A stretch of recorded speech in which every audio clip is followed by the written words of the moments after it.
เปิดขึ้นมากับคันหัวเลยนอนหมดแล้วบ่สบายดีเด้อสบายดีเด้อมื้อนี้สิเว้า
ชีวิตของเฮาเองนี่แหละเนาะตัวอย่างอัน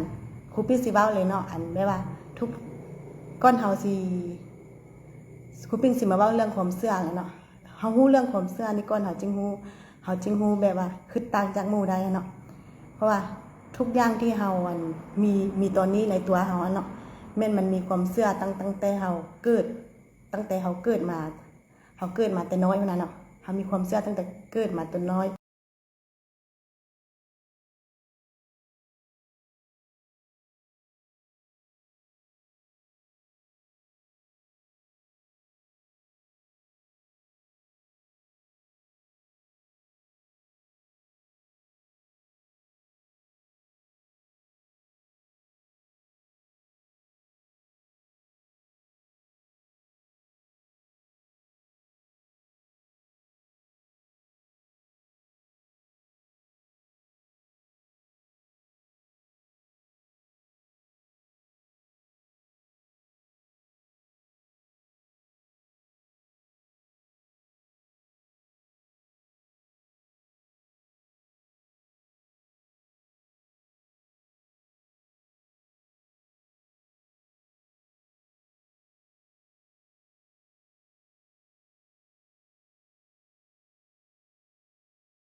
เป็นเฮา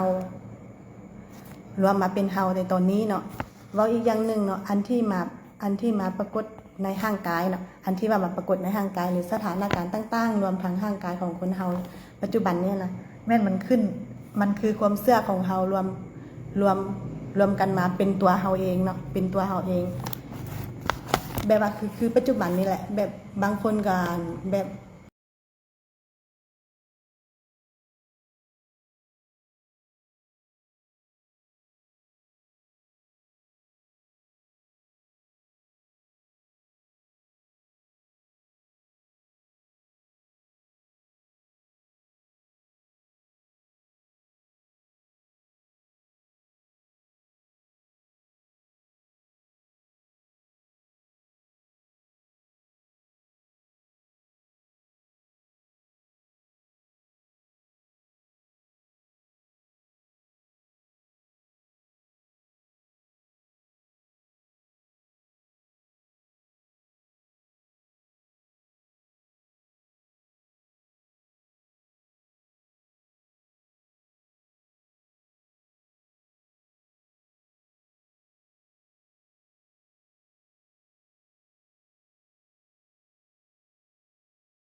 จะไปไวกว่าครูอื่นอีกเนาะความรู้นี่บ่จำเป็นต้องว่าอยู่โรงเรียนเนาะ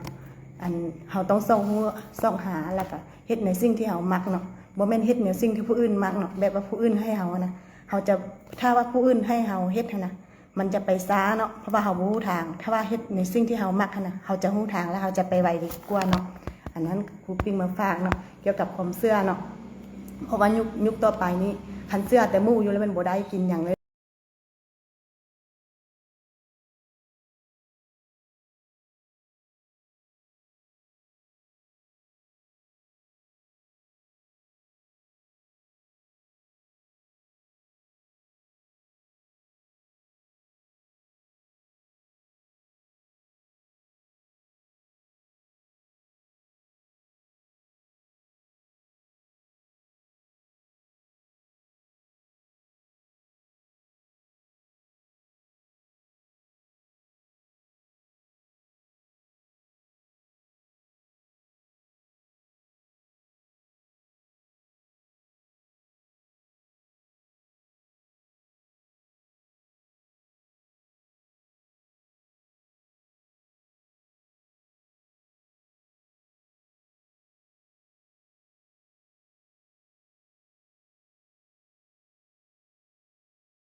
ให้ความรู้เฮาให้ช่องทางเฮาให้กำลังใจเฮา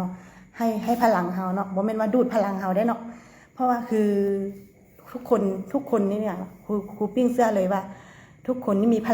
ลังในตัวเองนะเนาะคือครูปิ้งนี่นะก้อนสิมาเว้าได้นี่นะก็ต้องใช้พลังแม่นว่าต้องใช้พลังคันคือไปอยู่ห้องการหรือว่าไปอยู่สถานที่คนหลายๆหรือว่าไปอยู่แบบ